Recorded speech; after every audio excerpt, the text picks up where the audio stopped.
সব অভিবাসীকে আটক করা হবে না। এই তথ্যটি আংশিক সত্য এবং বাকিটা ভুল ধারণার ওপর ভিত্তি করে ছড়াচ্ছে। আসল বিষয়টি হলো, অবৈধ বা অনিয়মিত অনুপ্রবেশকারীদের ক্ষেত্রে নিয়ম কঠোর করা হয়েছে, বৈধ অভিবাসীদের জন্য নয়।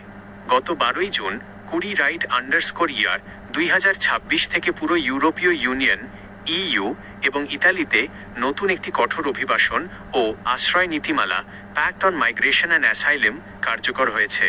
এই নতুন নিয়মের কারণে সামাজিক যোগাযোগ মাধ্যমে এক ধরনের আতঙ্ক বা বিভ্রান্তি ছড়াচ্ছে। প্রকৃত নিয়মগুলো নিচে সহজভাবে দেওয়া হলো। 1.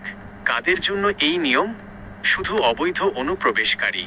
যারা দালালের মাধ্যমে লিবিয়া বা অন্য কোনো দেশ হয়ে অবৈধ পথে সাগর বা সীমান্ত পাড়ি দিয়ে ইতালিতে ঢোকার চেষ্টা করবে, এটি শুধু তাদের জন্য। যারা বৈধ ভিসা, যেমন স্পন্সর ভিসা, ফ্যামিলি ভিসা বা স্টুডেন্ট ভিসা নিয়ে ইতালিতে আছেন বা যাচ্ছেন, তাদের ভয়ের কোনো কারণ নেই। 2. নতুন আইনে আসলে কি বলা হয়েছে? সীমান্তে স্ক্রিনিং ও আটক। অনিয়মিত বা অবৈধভাবে সীমান্ত পার হওয়ার সময় ধরা পড়লে তাদের সরাসরি ইতালিতে ঢুকতে দেওয়া হবে না।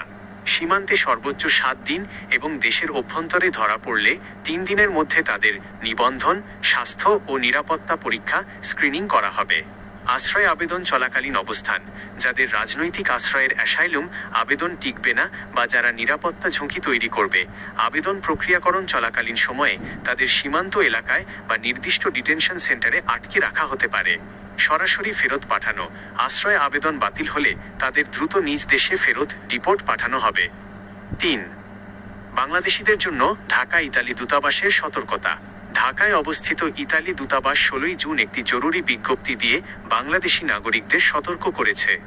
তারা জানিয়েছে, মানব পাচারকারীদের মিথ্যা প্রলোভনে পড়ে যারা লিবিয়া বা অন্য ট্রানজিট দেশ হয়ে অবৈধভাবে ইতালিতে ঢোকার চেষ্টা করবে, তাদের ইতালিতে থাকতে দেওয়া হবে না এবং কাজ করার সুযোগও থাকবে না। উপরন্তু, অর্থের বিনিময়ে অবৈধ পথে যাওয়ার চেষ্টা করা একটি ফৌজদারি অপরাধ, মানব পাচারে সহযোগিতা হিসেবে গণ্য হবে। সংক্ষেপে মূল কথা, আপনি যদি বৈধ কাগজ বা ভিসার আবেদন নিয়ে চলেন, তবে এই 12 জুনের আইন নিয়ে আপনার বিন্দুমাত্র চিন্তার কারণ নেই।